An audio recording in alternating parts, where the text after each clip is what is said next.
தைரியலக்ஷ்மி துணை இருந்தால் இழந்ததெல்லாம் மீண்டும் வரும். ஆதிலக்ஷ்மி, தானியலக்ஷ்மி, தைரியலக்ஷ்மி, கஜலக்ஷ்மி, சந்தானலக்ஷ்மி, விஜயலக்ஷ்மி, வித்யாலக்ஷ்மி, தனலக்ஷ்மி என்று மகாலட்சுமி 8 திருவடிவங்களில் 8 வகையான செல்வங்களை நமக்கு அருள்கிறாள் என்பது ஐதீகம். இந்த 8 லட்சுமிகளில் ஒருவரின் அருள் மட்டும் நமக்கு கிடைக்கவில்லை என்றால் மற்ற லட்சுமியரின் அருளும் நமக்கு கிடைக்காமல் போய்விடும். மற்ற லட்சுமிகள் நம்மை விட்டு விலகினாலும் ஒரு லட்சுமி மட்டும் நம்மை விட்டு விலகவே கூடாது. அந்த லட்சுமி யார் தெரியுமா? கன்னியாபுரியை ஆட்சி செய்து வந்த ராஜா பர்த்ருஹரி. வாழ்வின் மீது கொண்ட விரத்தியினால் தனது அரச பதவியை துறந்துவிட்டு தவம் செய்ய காட்டுக்கு சென்று விட்டான்.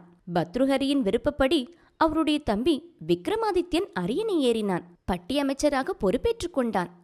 விக்ரமாதித்தன் சீரும் சிறப்புமாக ஆட்சி செய்து கொண்டு வந்தான். நாடு அனைத்து வளங்களுடனும் செழித்து சிறந்திருந்தது. மக்கள் அனைவரும்